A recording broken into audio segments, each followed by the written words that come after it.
Welcome to the Straightport Connection with Tommy. This video is on Impact Wrestling from last night. Due to me getting off work on Thursday nights, kind of late, it's kind of hard to get the video in time before I pass out or something like that. And here's the news that's going on, as I normally give out some news. Former WWE, WCW superstar Scott Hall posted another video of his son, Cody Hall, wrestling on September the 8th, 2012. Hall is wrestling his trainer, Chasing Rance, and you can see the video on YouTube. It's youtu.be/OJENK, capital I, capital M, dash U, capital M4. Young Cody continues to improve, but working with your trainer should make you look good. I also think he seriously needs to change his gimmick if he wants to be taken seriously. It's not a big deal right now, but while he is cutting his teeth, he doesn't have the same air his father did, and the gimmick is just not working. Still, the kid has talent and has been working hard, no doubt. Okay, some Monday Night Mayhem interview with Devon, who just recently left TNA. And the hosts are Big Mosh and Todd Vincent. And recaps by Patterson. The show is available on WrestleView.com.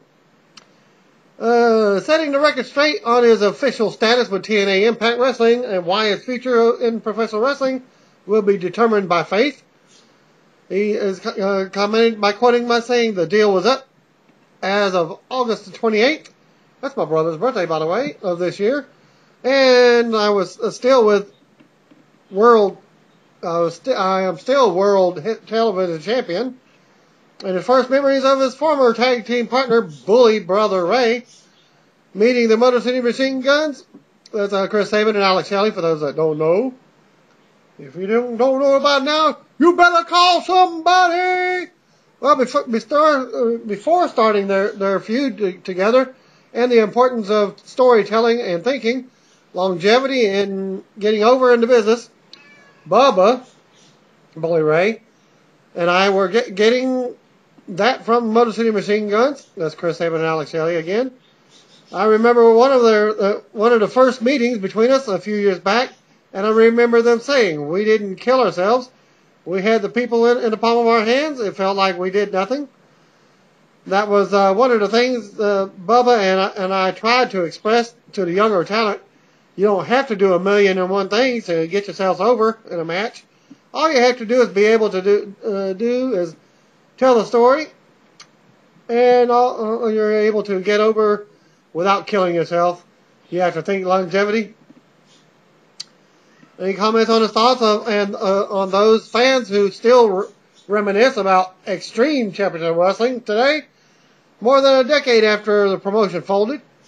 When fans come up to me and express their love of what we did back then in the old ECW, we touched a lot of people.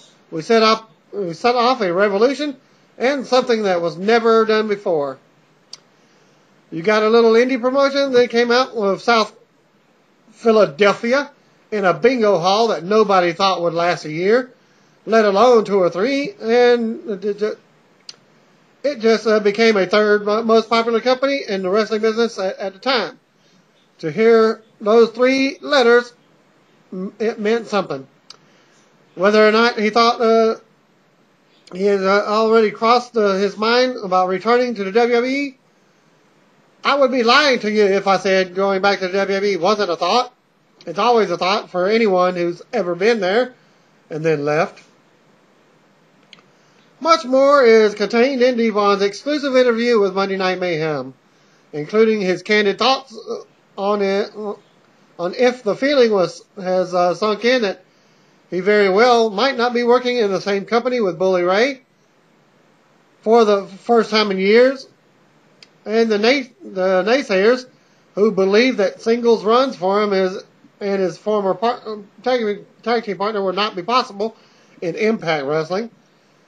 What irks about him and the fans who compare the singles runs of the Dudley Boys and the WWE versus TNA. Hogan and Eric Bischoff, for the recent success he had, what talents he enjoyed working with within Impact Wrestling, and those who he would like to have worked with, the origins of the Hardcore Justice pay-per-view in 2010, and whether there was actually a talk of an extreme brand within TNA. Why he hasn't thought about retiring just yet? Not. If but when. The Dudley Boys are Hall of Fame bound, scripted versus unscripted promos, plus much, much more. Mayhem Nation, you can do your part and donate to the Devon World New Charity, Hope for Single Moms. Send your check or money order to the P.O. Box 561-511, Rockledge, Florida 32956. And as always, it's a tax-deductible donation. Follow Devon on Twitter at twitter.com/testifydevon for more info. The new standard in professional wrestling schools is the Team 3D Academy that him and Bully Ray are actually running. If you think you have what it takes to become a pro wrestler, let the hardcore wrestlers teach you. Look no further than the Team 3D Academy, and that's www.team3dacademy.com for enrollment info. Also, or email their staff at academy@team3dacademy.com. Serious inquiries only. Well, and that's it for his little thing. Change.org has a petition underway asking WWE to include closed captioning for the deaf and hard of hearing on all future Blu-ray and DVD releases. If you would like to sign the petition, you may do so at www.change.org/petitions/wrestling with subtitles.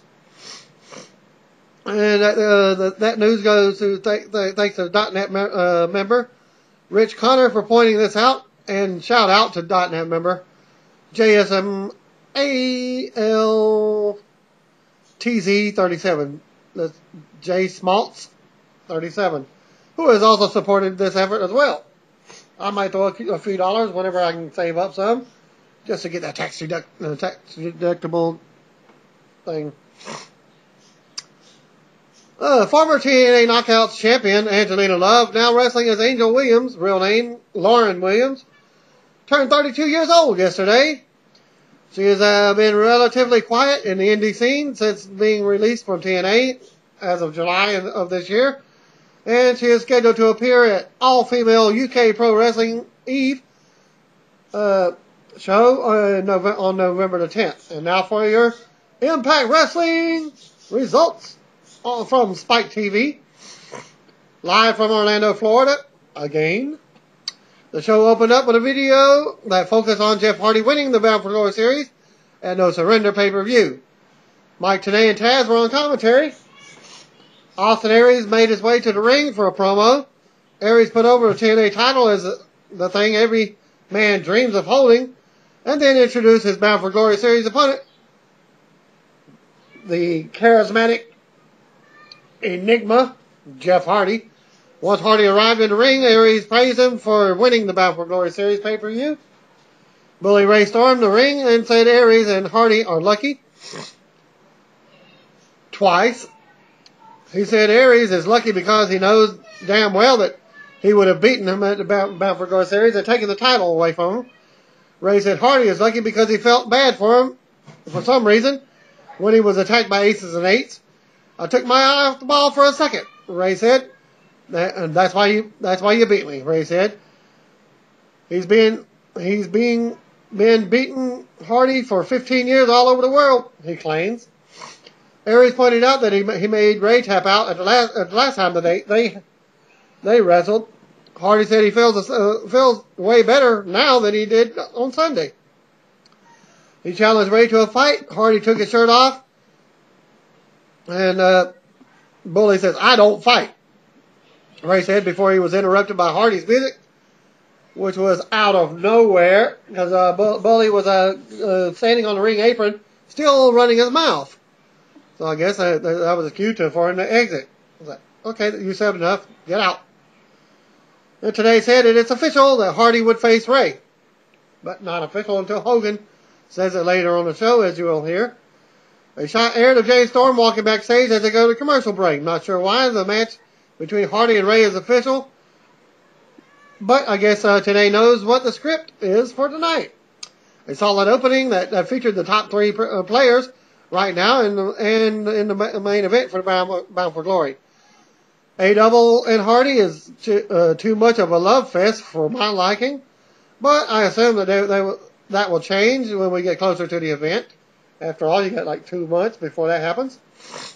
After Chrissy Hemme introduces Sanjay Dutt, who's back being taped up with a shoulder, Mike Tenay offered the best wishes for a speedy recovery to Jerry the King Lawler on behalf of the TNA family. Taz also chimed in with his well wishes and noted that he is friends with the King. Didn't mention anything about WWE at all. Just mentioned Jerry. Way to support another company and other announcers. Tenay noted that they do have to wait for Hogan to make the Bully Ray versus Jeff Hardy match official, after all. Match number 1 was Zema Ion versus Sanjay Dutt for the X Division title. Sanjay Dutt jumped out to a fast start, including an Asai moonsault onto Ion at ringside. Dutt came up with selling his injured shoulder, which is still taped with black, looks like electrical tape. Dutt remained on the offense and performed in the top rope moonsault into a double stomp. Then he went for a cover, but Ion put his foot on the bottom rope, being lazy. Sanjay went back to the top rope, but Ion tripped him up, covered him, and he got the pinfall. This actually looked like a brainbuster suplex or when he fell off the ropes. And he stayed in that position until Ion pinned him. After the match, Ion applied an arm breaker and wrenched it on Sanjay's bad shoulder. And my thing is, that should have been a disqualification. Reverse decision. But, whatever. Zema Ion defeated Sanjay Dutt to retain the X Division title in 3 minutes 25 seconds. That takes out of our lives. I mean, they had a better match during the pay-per-view. Come on, folks. If you're going to do it right. It was nice to hear TNA send along their best wishes to the King. I didn't feel like they were obliged to do so, as some people did. After all, it's just out of respect for the guy, as they worked with him for so many years. It's not like WWE sent along their best wishes on television when Jesse Sorensen was hospitalized with a broken neck. That being said, it's a cool move by TNA, and it also makes them look good to the fans. Backstage segment with Daniels and Kazarian were clowning around in Hogan's office, going through his drawers when Hogan comes in and booked Daniels against either Chavo or Hernandez. He said Kazarian would face either AJ Styles or Kurt Angle. He said that if they won, there would not be a rematch. However, if they lost, then their opponent's team would get the rematch. And my prediction was both teams were going to win to make it a triple threat tag team match. Well, we got Bobby Roode showing walking backstage as they go to commercial.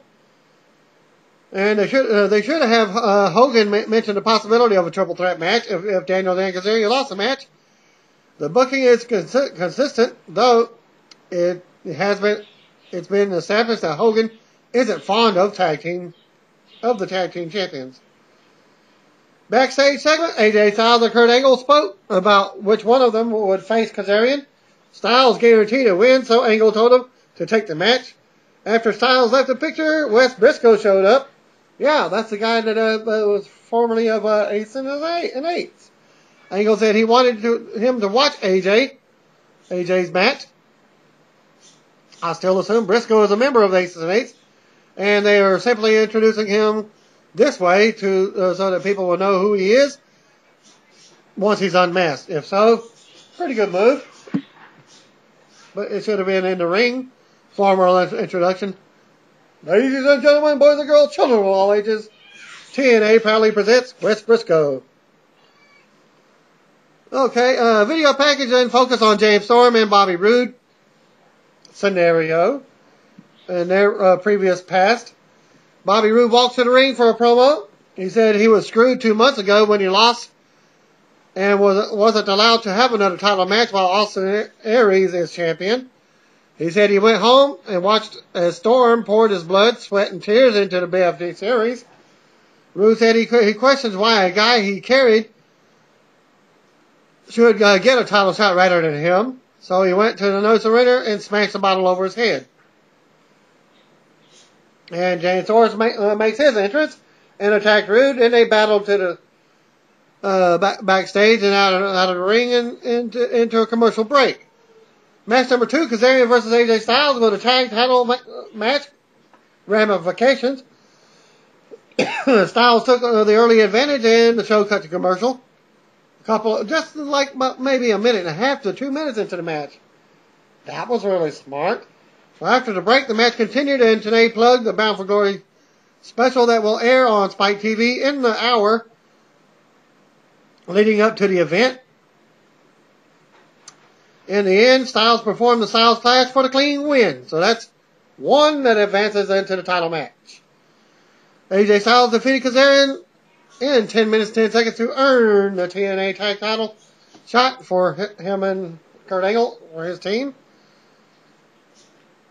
A good TV match with the expected finish. I hope they aren't going with the 3-way route. I'd rather see another Daniels and Kazarian versus Styles and Angle regular match. But, of course, the other singles matches as well with the Mexican-America tag team. Backstage segment, Hogan tells his daughter, Brooke, that he doesn't even want her to go home. He said he wants her to bounce between New York and Los Angeles, and he wants people with her whenever she's involved with TNA due to aces and eights. And lawyer Joseph Park enters the room and tells Hogan he's waiting on a piece of key evidence that should have that he should have next Thursday that will blow his case wide open. And that's against the aces and eights. Hogan asked Park to serve as a bodyguard for his daughter while he went to the ring to say something to aces and eights. After Hogan left the room, Park said Brooke was telling Brooke is if she has good reputation. She told him that she has lawyers, but he could be the bodyguard. And that was a visit from my dog Nixie. That's my wife's dog Nixie. Why didn't Hogan just bring in his daughter into the ring rather than just leave him backstage with the guy he thinks is a non-wrestling lawyer? Okay, so maybe Hogan's figured out that Park and Abyss are one and the same. The thing I didn't care for was Brooke's giggly approach to talking with Park, making it seem like she was talking to a child. Backstage, Bully Ray approached Jeff Hardy. He said Hardy shouldn't think for a second that he punked him out. He told Hardy to put up his shot at the TNA title if he wanted to fight him so bad. Hardy didn't respond. Ray said Hardy wouldn't do that because he ain't got his balls ain't big enough. Ray said Hardy is nothing more than a coward. He sees right through him and is like prancing around right around his face, like going around, like walked around. And Hardy said he was ready for the first segment. He said if Ray beats him tonight, he can have his spot at Bound for Glory. There are two ways of looking at that. One, Hardy is an overconfident moron who was putting his title shot on the line and getting nothing in return. Two, the TNA title shot at Bound for Glory isn't all that prestigious anyways, despite the fact that they just spent months trying to make it feel important via the Bound for Glory series. I despise either way. By the way, Hardy's eye makeup is on his eyes. And he's got squares on his face. And isn't so cool? It's so cool after seeing it 400 times. And Double H comes to the ring. That's Hulk Hogan, for those that don't know. Well, I just told you so. Hogan makes the Battle for Glory series put TNA in high gear. He spoke about how intense the series was. But you got to understand the Creatures of the Night came out on top. Hogan said, you got to understand, Jeff Hardy dances to a different energy. Hogan said, Jeff isn't from this planet, solar system, or universe. Hogan then said he would stand in Hardy's way. He wouldn't stand in Hardy's way if he wants to prove that he really earned his title shot. Hogan said that the winner of Hardy versus Ray will face a double at Battle for Glory. Hogan turned his attention to Aces and Eights again. Hogan said Sunday at No Surrender was a game changer. He said the Impact Zone belongs to all the fans and the wrestlers in the back. From this point forward, the Impact Zone is going to be locked down forever. Brother, as Hogan said. Ace and Eights appeared on the big screen. The vice president said Hogan is a better chess player than they thought it was possible. The vice president questioned whether Hogan has locked them out or locked them in now that he's locked down the Impact Zone. And the vice president again says that Hogan's head will be on a swivel. He said Hogan has to wonder about whoever approaches him, and he won't even know who the person is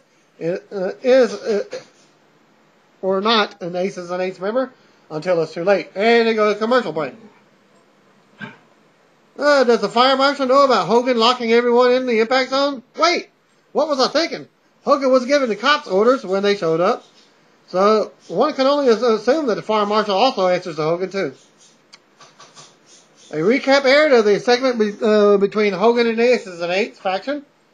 Backstage, Chavos has said that he was mad at himself for letting the tag champs pull a fast one on him last week because he invented lie, cheat, steal. Chavo indicated that he was taking the match for their team. Match number 3. Christopher Daniels versus Chavo Guerrero with a tag title match ramification. The crowd chanted Chavo's name early in the match. Late in the match, Chavo avoided Daniels' attempt to use the title belt as a weapon. Chavo followed up with 3 Amigos and a frog splash for the win, making it possible triple threat. And that match took 6 minutes 35 seconds out of our lives, and they earned a TNA tag title shot for his team. The video featured the next gut check competitor, Evan Markopoulos. He said he's 18 years old, the youngest guy to be in gut check, and he started wrestling when he was 13, very similar to the Hardy Boys. He said he's from Hudson, Massachusetts, and currently goes to school in Worcester, Massachusetts. He said he didn't watch any sports when he was a kid. He just watched wrestling. Oh, is wrestling a sport? His parents were shown, and his dad talked about how he supports his desire to be a wrestler as they go to another commercial break. I continue to groan over Chavo using the 3 Amigos in most of his matches, but he's got to come up with something. It's just a tribute to his uncle, Uncle Eddie. Well, they would be so much more effective if he was using the Guerrero's moves on special occasions rather than in every match. But that's just his move set. Anyways, the Markopoulos video was nicely done. He has a likable personality, and a good story. I wonder if they'll do a nice guy route and tell him to finish college first. Highlights aired from earlier in the show of James Storm beating up Bobby Roode. The announcer said that they had to be separated backstage. Storm spoke backstage. He said he's going to make Roode's life a living hell. He said next Thursday is open fight night, and he can call out anyone he wants. He said that's good for him, bad for Roode. Video package showcased Gail Kim talking about how special Battle for Glory is to her. She spoke about becoming the first TNA Knockouts champion and said that that was the best moment of her career. Well, that brings out the next segment. Tara headed to the ring. She put her knuckles up to the camera to show that she had Tara on one hand and F-I-E-D, that's Fied, if you get it, terrified. On the other, Tara said that she wanted to congratulate her best friend, Miss Tessmacher, and I certainly expected a heel turn, and guess what? I was right. Tara said that she was being serious and praised Tessmacher for beating her. Tessmacher smiled when she came out down and nodded. Tara said part of her was very upset. Part of her was also happy because she did her job. You will always be my best friend and my boo, as she said to Tessmacher. She said she wanted to properly present her with the TNA Championship, the Knockouts title belt. And Taz had asked if we were watching Oprah. Tessmacher handed Tara the TNA Knockouts title and let her put her around her waist. Momentarily, well, Tara raised Tessmacher's hand and hugged her after putting the belt around her waist and really snapped it real hard around her back of her waist. Tessmacher stood on the ropes and played to the crowd and got very little reaction from the crowd. Once she went to the three different corners, Tara finally clotheslined her out of nowhere and hit the widow's peak with a group of male fans chanting her name. And then a video focused on Jeff Hardy winning the Bound for Glory series at No Surrender immediately right after the clothesline, so he cut right away to it. That wasn't very good. Well, then they go with split screen shots of Bully Ray and Jeff Hardy making their way to the arena backstage. Tenay said the high stakes showdown was coming up next. A commercial break. Backstage, Dixie Carter lectured Hulk Hogan, Brooke Hogan, Bruce Pritchard, D'Lo Brown, and Al Snow. She said she's given them a lot of room to run this thing, but she needs to know the plan. No, she was talking about the company. She wasn't talking about aces and eights. Hogan said Dixie could be next. Dixie said she's looking over her shoulder at home. D'Lo said that he's dealt with guys like this before, and they are all about trying to make them afraid. Hogan said he was going to say something he's never said before. He said before his brother died, he ran with a bad crew in Oakland. Hogan said he had to walk away from his brother. He said his worst fear is that if they don't put the fire out, it could be something they don't stop. D'Lo told them to open the doors. They debated that idea. Dixie said that this is her investment and she wants to know how they are going to protect her and that. Pritchard said that they have everyone in the room asking what they are going to do next. The camera went to a hokey shots of everyone in the room, completely with cornball sound effects. No shit, this really happened. There was talk about that someone in the room could be a member. D'Lo said it's better to look them in the eye than run from them. Hogan agrees. I'm embarrassed for TNA right now. Seriously, they cut off Pritchard in mid-sentence to go to that awful bit with everyone being shown individually while sound effects played like this was a bad murder mystery made in the 1980s. I guess we're supposed to be wondering which one of them is an aces and eights instead. I'm shaking my head that the absurdity of this and the move that they're going with. Match number 4.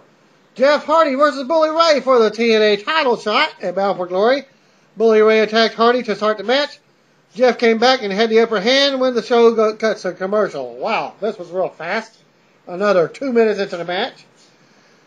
Late in the match, Hardy went on an offensive flurry and went to the ropes for his finisher. Bully cuts him off. Ray superplexed Hardy and got a 2 count. Ray went for a splash off the second rope and missed. Hardy went for the swanton and missed.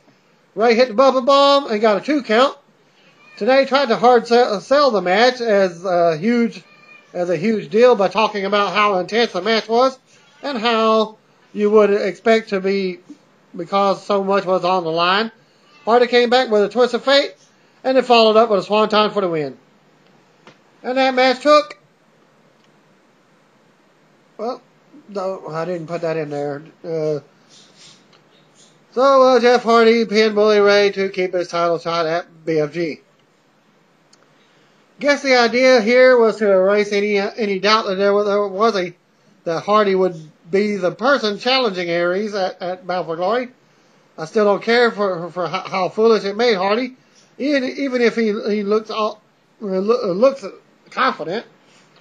I'm not crazy about Ray losing back-to-back matches to Hardy, either because it moves him down a notch in the eyes of the fans, and at a time when it seemed to be peaking. Overall, it was an entertaining 2-hour TV show, yet one that was filled with some head-scratching and did that really just happen moments, and not in a good way. And that ends my results for TNA Impact Wrestling. Hope you enjoyed the video. And then also catch my shows every week. And don't forget the pay-per-view for WWE this coming Sunday. And I will give you the results as soon as it's over with. Hopefully I could possibly have a new member in on the TV crew if he wants to. And give his thoughts on the pay-per-view as well. Well, that's the end of my comments. God bless. Peace out, and thanks for viewing.